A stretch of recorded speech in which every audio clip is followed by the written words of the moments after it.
Archer Heavy Melee is a build that utilizes Twain's Arc as its main source of damage.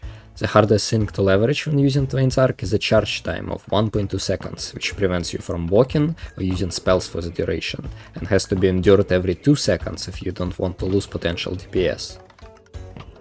Given this constraint placed on your movement, positioning yourself properly becomes vital to surviving that time. Luckily, Archer comes with what is possibly the widest selection of positioning tools among all classes. Each of those tools offers a different approach to positioning, and combining multiple tools allows for a lot of personalization of the playstyle. First, you have the choice between Escape and Grappling Hook. Escape is generally faster to perform and offers better horizontal but limited vertical mobility. It also requires more precision to go exactly where you want to. Hook, on the other hand, is slower to use for horizontal movement, but allows you to climb pretty much anything and go in the exact direction you point to. After every Twain's Arc, you can fit up to 2 spell casts without losing DPS. If you wish for one of those spells to be Escape, it's better to cast it first, as casting it second would mean having to cancel it early by holding Shift.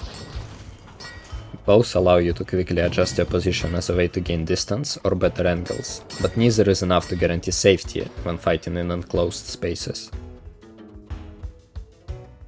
Another great option for keeping distance is a major idea on the bow axiom. With it, firing Twain's Arc will push you back a considerable distance. The distance is dependent on the pitch of your aim, whether you are grounded or not, and your existing momentum. For the best control over the pushback, it's best to remain grounded for the majority of the time, jumping only when you wish to be pushed back further. It's also advised to position on the same level or below the enemy, as aiming downwards will always send you flying into the air. The pushback can be detrimental at times, and sometimes it's best to place your back against a wall to mitigate the effect, or switch to a different weapon entirely, like when holding a platform. It's important to keep in mind that the pushback will always be away from the enemy you shoot, which makes strafing to the side difficult with Axiom alone. It's also possible to grab Boltslinger's Sleep Note as heavy melee sharpshooter. Doing so would sacrifice roughly 15% of your damage, as well as prohibit you from using Arrow Bomb, but grant you the ability to reposition while charging Twain's Arc at no cost. In many cases, consistency in uptime Leap provides overweighs the damage loss. It also synergizes well with both Escape variations and Axiom. For Axiom specifically, it becomes possible to fully cancel the pushback and even go forward if needed. There are also a few minor augmentations one can make to the build. One of them is the jump height stat, which conveniently comes on a bracelet, making it easy to get the exact amount of jump height you want. Jump height synergizes extremely well with existing options, as it allows you to avoid melee mobs and shockwave attacks while channeling Twain's Arc, get better angles for Hook and Escape, be pushed further by Axiom, and gain 2 extra blocks of distance from Leap. The opportunity cost for getting jump height is also quite small, as the bracelet slot doesn't have very strong options at the moment. Rocket Jump is another small but powerful option for pure sharpshooter specifically, as it allows you to have both Hook and what effectively is an Escape at the same time. It's good for getting you out of danger when being overrun, and should be considered if you wish to go Hook without Leap.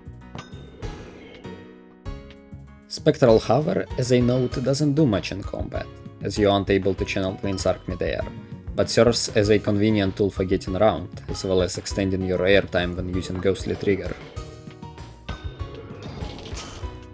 Crepuscular Ray can also be used for brief flight, but it's not very practical.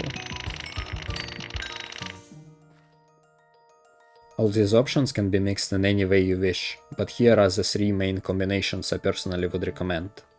Leap Hook Axiom, a forgiving and relaxing option, carried by the fact that Leap almost fully negates the downside of Twain's Arc. The only spells you ever need to worry about are Arrow Shield and rarely Phantom Ray to build more focus. Solid for all content, even works in loot runs to a moderate degree, as Hook plus Leap make traversal trivial.